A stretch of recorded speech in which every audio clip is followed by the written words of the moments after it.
చర్చ ఆల్రెడీ కొత్త ఏం కాదు కదా. 1 నేషన్ 1 ఎలక్షన్ అనేది గతంలో 1 ఎలక్షన్ పార్లమెంటు అసెంబ్లీ ఒకేసారి జరిగేవి కొంతకాలం. మనకు కూడా 2014 వరకు కూడా అసెంబ్లీ పార్లమెంట్ ఒకేసారి జరిగినాయి మన రాష్ట్రంలో కూడా.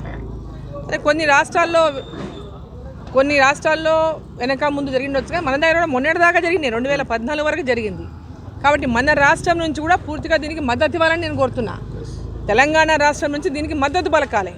పార్టీ వేరు కదా అని చెప్పి ఈరోజు రాజకీయం చేయడానికి ప్రయత్నం చేయకూడదు. ఈ రాష్ట్ర ప్రభుత్వము కాంగ్రెస్ పార్టీ 1 నేషన్ 1 ఎలక్షన్ అనేది ఈరోజు ఎలక్షన్లతో ప్రతి సంవత్సరం 5 సంవత్సరాలు కంటిన్యూస్గా ఏదో ఎలక్షన్ రావడం వల్ల అభివృద్ధికి పూర్తిగా అడ్డంకిగా తయారైన ఎలక్షన్లు, ఒకసారి అసెంబ్లీ ఎలక్షన్లు, ఒకసారి పార్లమెంట్ ఎలక్షన్లు, ఒకసారి లోకల్ బాడీ ఎలక్షన్లు, గ్రామ పంచాయతీ ఎలక్షన్లు, ఎంపీటీసీ జడ్పీటీసీ ఎలక్షన్లు, మున్సిపాలిటీ ఎలక్షన్లు, ఇట్లా దానివల్ల అభివృద్ధి అనేటటువంటి దానికి ఆటంకం ఏర్పడుతూ ఉంది. దేశవ్యాప్తంగా ఒకేసారి ఎన్నికలు జరిగితే అభివృద్ధి పదంలో 5 ఏళ్లకోసారి ప్రజల దగ్గరికి వెళ్తారు అందరూ.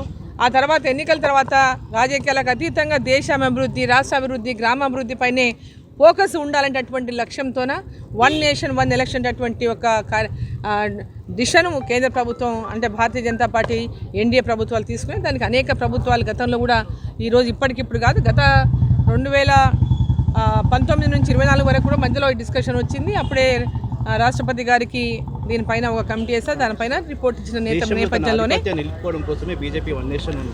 అధికారంలో లేనటువంటి పార్టీలు మాట్లాడడం పరిపాటి. అధికారంలో లేనటువంటి పార్టీలు అధికారం ఉన్న పార్టీలపైన ఎప్పుడు కూడా ఇటువంటి వ్యాఖ్యలే చేస్తాయి. దాంట్లో ఏమి కొత్త ఏం లేదు. ఇది వాళ్ళు చేసే వ్యాఖ్య ఎవరు మామూలుగా వాళ్ళ అధికారంలో ఉంటే ఒక వ్యాఖ్య ఉంటుంది, ఇతరుల అధికారంలో ఉంటే ఒక వ్యాఖ్య ఉంటుంది. ఈరోజు భారతీయ జనతా పార్టీ ఎన్డీఏ ప్రభుత్వం నిర్ణయం తీసుకున్నది కానీ దాన్ని వ్యతిరేకించాలా. అది మంచిదైనా ఏమైనా ప్రజలకు మేలు చేసేదైనా వ్యతిరేకించడమే లక్ష్యం. ప్రతిపక్షాల లక్ష్యం ఏముంటుంది? ఏ మంచి కార్యక్రమం అయినా కూడా దాన్ని వ్యతిరేకించాలంతే. అదే లక్ష్యంతో పనిచేస్తుంది.